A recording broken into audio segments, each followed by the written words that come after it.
નમસ્કાર, આપ જોઈ રહ્યા છો વીટીવી ન્યૂઝ. આપની સાથે હું છું વત્સલ. આજે વિધાનસભા ચૂંટણીના પરિણામ હતા. તમામ લોકોની નજર હતી કે જનાદેશ કોના તરફ આવશે, જનતા કોના શિરે કળશ ઢોળશે સત્તાનો. ત્યારે આજે ભાજપના જે ઉમેદવારો હતા તેમાં 157 જેટલી સીટો પર લીડ સાથે આગળ ચાલી રહ્યા છે. તો કોંગ્રેસના ફાળે 16 સીટોમાં લીડ ચાલી રહી છે. તો આ સાથે જ આમ આદમી પાર્ટીની 5 સીટો પર લીડ ચાલી રહી છે. તો અન્ય પક્ષના 4 ઉમેદવારો લીડ પર ચાલી રહ્યા છે. તો આપણે જણાવી દઈએ કે વિધાનસભામાં ભવ્ય જીત બાદ ભાજપની ઉજવણી થઈ રહી છે અને હાલ સીએમ ઘાટલોડિયાથી જ્યાં ઉભા હતા તે વિધાનસભા ખાતે મધ્યસ્થ કાર્યાલય ખાતે ભવ્ય ઉજવણી જે છે તે કરવામાં આવી રહી છે અને દ્રશ્યો જોઈ શકાય છે કે મોટી સંખ્યામાં કાર્યકર્તાઓ જે છે તેઓ ભવ્ય ફટાકડા ફોડી રહ્યા છે, ગરબા રમી રહ્યા છે અને ઉજવણી જે છે તે કરવામાં આવી રહી છે. એટલે કે ક્યાંક જે ભવ્ય પ્રચંડ જીત મળી હતી તે જીતને કારણે આ તમામ લોકો જે છે તે લોકોમાં એક ઉત્સાહ જોવા મળી રહ્યો છે. મોટી સંખ્યામાં કાર્યકર્તાઓ જે છે તે અહીં ઉપસ્થિત છે. કાર્યકર્તાઓ સાથે અને અહીંના નેતાઓ સાથે વાત કરીશું. હિતેશભાઈ, ભવ્ય પ્રચંડ જીત થઈ છે, શું કહેશો? ગુજરાતની જનતાએ નરેન્દ્રભાઈ ઉપર મૂકેલો અપાર વિશ્વાસ, ભારતીય જનતા પાર્ટીનો પ્રચંડ વિજય ઐતિહાસિક લખા છે, 16 અક્ષરે લખા છે. નરેન્દ્રભાઈ કરતા ભૂપેન્દ્રભાઈનો રેકોર્ડ કે આજે ઇતિહાસની અંદર 25 વર્ષ પછી પુનરાવર્તન થયું અને ગુજરાતની પબ્લિકે ભારતીય જનતા પાર્ટી ઉપર મૂકેલો અપાર વિશ્વાસ એક સાબિત કરે છે કે ભરોસાની ભાજપ સરકાર છે. ત્રીજા પક્ષની જે વાતો હતી, જે હવા થઈ રહી હતી કે ત્રીજો પક્ષ, આ વખતે પણ ગુજરાતની જનતાએ ત્રીજા પક્ષને નથી સ્વીકાર્યો. ઝાડુ હંમેશા જ્યાં જરૂરિયાત હોય ત્યાં ઉપયોગ થાય. ગુજરાતની પબ્લિક સારી રીતે જાણે છે કમળ એ લક્ષ્મીજીનું પ્રતીક છે અને ગુજરાતની જનતા કમળને વળેલી છે. લક્ષ્મીજીના અપાર પ્રેમ છે. ગુજરાતની જનતા સમૃદ્ધ, સલામતી અને સુરક્ષા માટેનું મતદાન કરતી હોય છે. નરેન્દ્રભાઈ જે રીતે દેશમાં સલામતી અને સુરક્ષા આપી છે એ જોતા ગુજરાતની જનતાએ નરેન્દ્રભાઈ ઉપર મૂકેલો વિશ્વાસ, અપાર પ્રેમ એ ગુજરાતની જનતાના આભારી રહેશે. હંમેશા માટે દેશનું મોડલ ગુજરાત બન્યું છે અને ગુજરાતે ફરી સાબિત કરી દીધું કે ભારતની અંદર કોઈ એક એવી પાર્ટી છે અને એ પાર્ટી જ ભારતની અંદર રાજ કરવાના યોગ્ય છે. બિલકુલ, તો જે દ્રશ્યો જોઈ શકાય છે કે ઉજવણી જે છે તે કરવામાં આવી રહી છે અને કાર્યકર્તાઓમાં જે છે તે એક ઉત્સાહ જોવા મળી રહ્યો છે. તમામ લોકોમાં ઉત્સાહ જોવા મળી રહ્યો છે અને આ તમામ લોકો જે છે તેમના દ્વારા એક ભવ્ય ઉજવણી જે છે તે કરવામાં આવી છે. ભાજપની જે ભવ્ય જીત થઈ છે તે જીતને કારણે હવે જશ્ન જોવા મળી રહ્યો છે અને જે સીએમ છે ભૂપેન્દ્ર પટેલ તેઓ પણ અહીં થોડી જ વારમાં પહોંચશે અને ભવ્ય ઉજવણી થશે. કેમેરામેન રાજેશ ગઢવી સાથે દીપક સોલંકી, વીટીવી ન્યૂઝ, અમદાવાદ.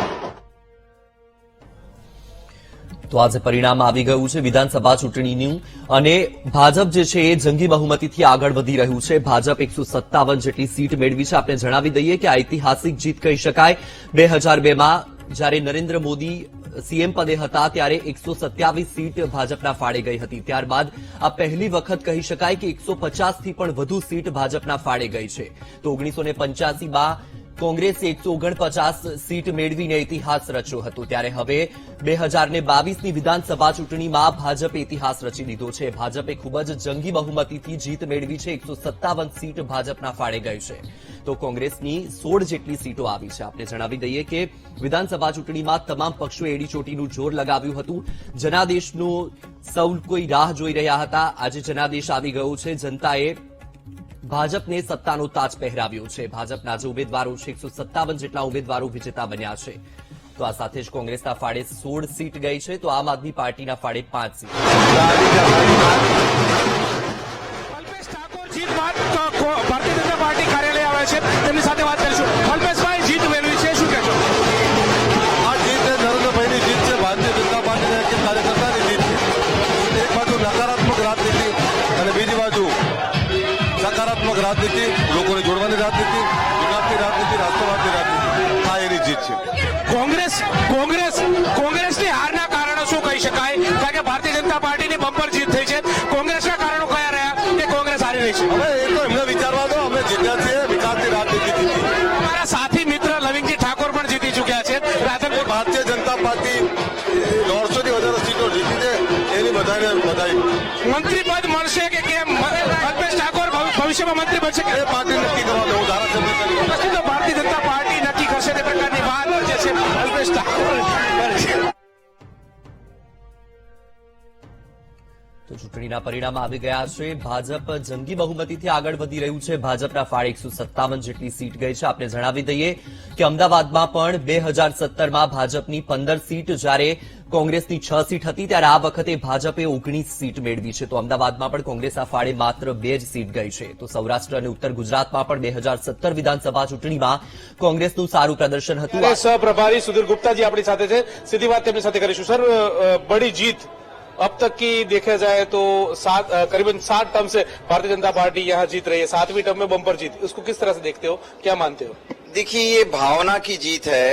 माननीय हमारे प्रधानमंत्री नरेंद्र मोदी जी ने जिस तरीके से गुजरात को विकसित प्रदेश की श्रेणी में लाकर खड़ा किया था, और आज राष्ट्रीय परिदृश्य से लेकर वैश्विक परिदृश्य तक जो दृश्य बना है, भारतीय जनता पार्टी के कार्यकर्ताओं ने लगातार मोदी साहब की भावनाओं के अनुरूप प्रदेश को विकसित करने के लिए काम किया है. उसका ये परिणाम है. आज वसुदेव कुटुंबकम की कल्पना है, एक पृथ्वी एक परिवार की कल्पना है, एक सूर्य एक ग्रिड की कल्पना है. तो ये कल्पनाएं साकार होती है जब हमने गुजरात में देखा कि सबका साथ सबका विकास, ये नारा जो था, ये विश्वास में परिणित हुआ और जनता ने नारा लगाया, आ गुजरात अमे बनायु छे. ये जनता का जो भावनात्मक सहमति थी, वो संकल्प की शक्ति में बदल गई और जनता ने इसे संकल्पित होकर मतदान की पेटियों तक लाकर खड़ा कर दिया. ये परिणाम है विश्वास का कि जनता के लिए काम करो. और सबसे बड़ा दृश्य जो देखने को मिला, जो हम राष्ट्रीय एकता की बात करते हैं, लोगों को जोड़ने की बात करते हैं, हमने आदिवासी भाइयों को, हमने अनुसूचित जाति के भाइयों को, हमने अन्य कैटेगरी के भाइयों को, हमने बख्शीबंद भाइयों को, सबको एकजुट होकर भाजपा को वोट देते हुए देखा. हमने किसानों को, व्यापारियों को, मजदूर भाइयों को एक तरफा भाजपा को वोट देते हुए देखा. हमने महिलाओं और युवाओं को उनके मन की जो कल्पनाएं थी उस अनुरूप बदलते गुजरात के संदर्भ में वोट देते हुए देखा है. भारत बदल रहा है. युवाओं के मन में जो इच्छाएं हैं वो भाजपा में देख रही है और इसलिए भारत वैश्विक परिदृश्य में जो शक्ति प्रदान कर रहा है, उसमें भाजपा के कार्यकर्ताओं का और जनता का बहुत बड़ा योगदान है. वो परिणामों में आ गया है. जीत का श्रेय किसे देना चाहते हो, क्योंकि जीत बम्पर मिली है, अब तक की जीत देखी जाए तो उनमें से ज्यादा जो बैठकों मिली है, उनको किस तरह से देख रहे हैं? मैं तो इस जीत को एक विश्वास की जीत के रूप में देखता हूं. माननीय मोदी साहब ने जो संकल्प दिलाया था, भारतीय जनता पार्टी ने के कार्यकर्ताओं ने सेवा का संकल्प लिया था और जनता को उस पर भरोसा हो गया. इसलिए जीत तो सबसे बड़ी जनता की जीत है कि उसने पहचान लिया है. और मैं गुजरात को प्रशंसा करूंगा कि गुजरात की जनता ने पहचान की क्षमता का इतना अभूतपूर्व विकास किया है कि भारत की सामाजिक, सांस्कृतिक और राष्ट्रीय एकता का एक बड़ा प्रतीक बनकर आया है. गुजरात की हर जाति, समाज, वर्ग, वर्ण ने भाजपा की तरफ अपने आप को मोड़ा है. ये बहुत बड़ी ताकत है और कल के परिवर्तितकारी भारत में एक नए दृश्य का निर्माण करने के लिए बहुत ही साहसशील फैसला गुजरात की जनता का है. आमतौर पर देखा जाए तो करीबन कई सालों से जो लड़ाई थी वो कांग्रेस और भारतीय जनता पार्टी की रही. आम आदमी पार्टी जुड़ी, उनका सीधा फायदा मिल रहा है इस जीत में, ऐसा मान सकते हैं? देखिए, मैं नहीं मानता हूं इसको. मैं तो एक बात बहुत स्पष्ट रूप से मानता हूं कि राजनीति में पक्ष और विपक्ष दोनों हमेशा बना रहता है. विपक्ष का एक स्वर रहता है और विपक्ष में जितनी पार्टियां थी उनका एक स्वर था. उस स्वर के अगेंस्ट गुजरात की जनता ने पक्ष का एक स्वर प्रस्तुत किया था. गुजरात की जनता ने ये बता दिया देश को कि जो कहो वो करो, हम उसी पर चलेंगे.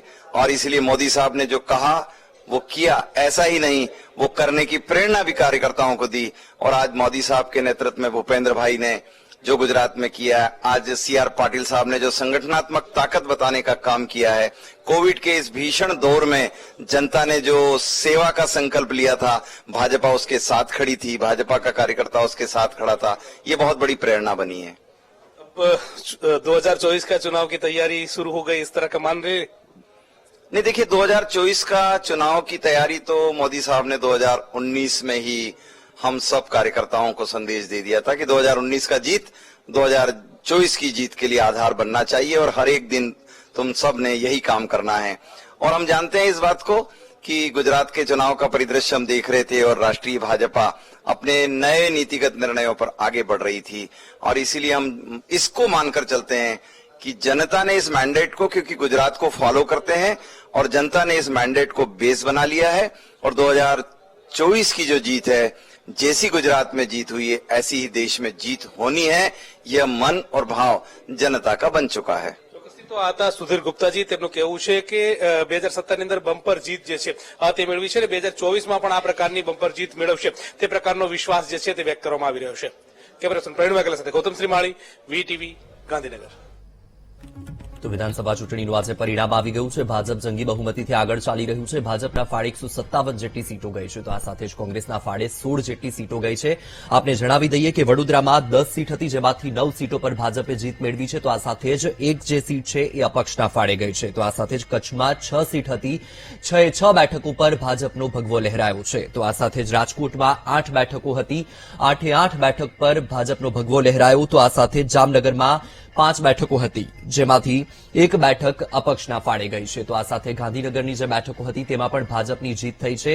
અમદાવાદની 21 જે બેઠકો હતી તેમાંથી 19 બેઠકો પર ભાજપની જીત થઈ છે। તો આ સાથે જ 2 બેઠકો એવી હતી કે જેના પર કોંગ્રેસની જીત થઈ છે। તો આ સાથે જ આપને જણાવી દઈએ કે 2017ની જે વિધાનસભા ચૂંટણી હતી તેમાં ઉત્તર ગુજરાત અને સૌરાષ્ટ્રમાં કોંગ્રેસે સારું પ્રદર્શન કર્યું હતું, ત્યારે આ 2022 વિધાનસભાની ચૂંટણીમાં સૌરાષ્ટ્ર અને ઉત્તર ગુજરાતમાં કોંગ્રેસનું પ્રદર્શન એટલું સારું રહ્યું નથી। ભાજપે મોટાભાગની જે બેઠકો છે તેના પર જીત મેળવી છે। તો આ સાથે અમરેલીને કોંગ્રેસનો ગઢ માનવામાં આવે છે, તો અમરેલીમાં પણ ભાજપે ગાબડું પાડ્યું છે, મોટાભાગની સીટો ભાજપના ફાળે ગઈ છે। આપને જણાવી દઈએ કે અમરેલીના પણ જે બેઠકો હતી એ બેઠકોમાં મોટાભાગે કોંગ્રેસની સીટો વિજેતા બનતી હતી, કોંગ્રેસના જે ઉમેદવારો હતા તે વિજેતા બનતા હતા, ત્યારે આ વખતે ભાજપે મોટાભાગની બેઠકોને કબજે કરી લીધી છે। તો આપને જણાવી દઈએ કે કોંગ્રેસના જે પરેશ ધાનાણી, પ્રતાપ દુધાત સહિતના જે નેતાઓ હતા તેમની પણ હાર થઈ છે। તો આ સાથે બનાસકાંઠાની 9 બેઠકોના પરિણામ પણ જાહેર થઈ ગયા છે। 4 ભાજપ, 4 કોંગ્રેસ, 1 બેઠક પર અપક્ષ ઉમેદવાર વિજેતા બન્યા છે। તો થરાદ બેઠકની વાત કરીએ તો થરાદ બેઠક પર ભાજપના શંકર ચૌધરીની જીત થઈ છે। તો આ સાથે જ ડીસા બેઠક પર ભાજપના જે પ્રવીણ વાડી છે તેઓ વિજેતા બન્યા છે। તો આ સાથે પાલનપુર બેઠક પર ભાજપના અનિકેત ઠાકરે જીત મેળવી છે। દિયોદર બેઠકની વાત કરીએ તો દિયોદર બેઠક પર ભાજપના કેશાજી ચૌહાણે જીત મેળવી છે। તો આ સાથે દાતા બેઠક પર કોંગ્રેસ કાંતિ ખરાડીની જીત થઈ છે।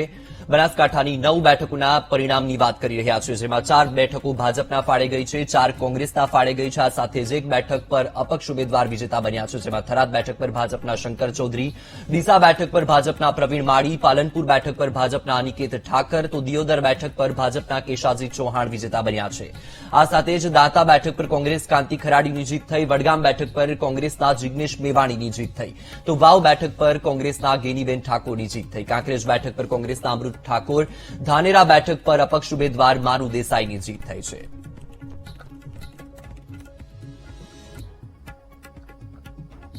તો આ સાથે નવસારી જિલ્લાની બેઠકો પર ભાજપનો દબદબો જોવા મળી રહ્યો છે। 3 બેઠકો પર ભાજપનો ભગવો લહેરાયો છે, તો એક બેઠક પર પંજો વિજેતા બન્યો છે। નવસારી બેઠકની વાત કરીએ તો નવસારી બેઠક પર ભાજપ ઉમેદવાર રાકેશ દેસાઈની જીત થઈ છે। તો આ સાથે જલાલપોર બેઠક પર ભાજપ ઉમેદવાર આરસી પટેલની જીત થઈ છે। તો આ સાથે જ ગણદેવી બેઠક પર ભાજપ ઉમેદવાર નરેશ પટેલની ગગનચુંબી મતોથી જીત થઈ છે। તો આ સાથે વાંસદા બેઠક પર કોંગ્રેસ ઉમેદવાર અનંત પટેલે જીત મેળવી છે।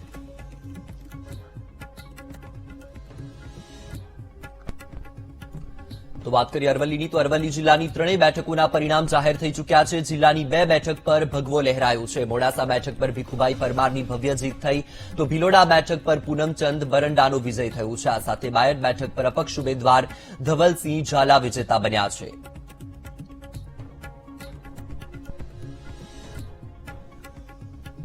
તો ભાવનગર જિલ્લામાં પણ ભાજપનો ભગવો લહેરાયો। ભાવનગરની 7 બેઠકમાંથી ભાજપે 6 બેઠક જીતી લીધી છે। ભાવનગરમાં 6 ભાજપ, 1 બેઠક પર આપનો વિજય થયો। તો ભાવનગર પૂર્વ બેઠક પર ભાજપના સેજલ પંડ્યાની જીત થઈ, ભાવનગર પશ્ચિમ બેઠક પર ભાજપના જીતુ વાઘાણીની જીત થઈ, તો ભાવનગર ગ્રામ્ય બેઠક પર ભાજપના પુરુષોત્તમ સોલંકીની જીત થઈ, તળાજા બેઠક પર ભાજપના ગૌતમ ચૌહાણની જીત થઈ, પાલીતાણા બેઠક પર ભાજપના ભીખાભાઈ બારૈયાની જીત થઈ છે, તો મહુવા બેઠક પર ભાજપના શિવાભાઈ ગોહિલ બાજી મારી ગયા છે। ગારિયાધાર બેઠક પર આપના સુધીર વાઘાણી ની જીત થઈ।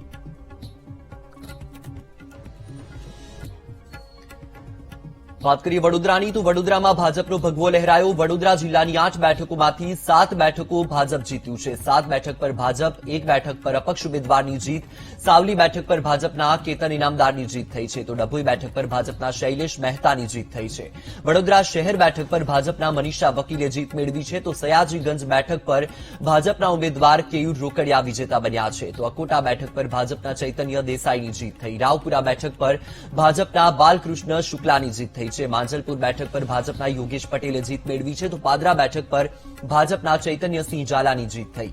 કરજણ બેઠક પર ભાજપના અક્ષય પટેલની જીત થઈ. વાઘોડિયા બેઠક પર અપક્ષ ઉમેદવાર ધર્મેન્દ્રસિંહ વાઘેલા વિજેતા બન્યા.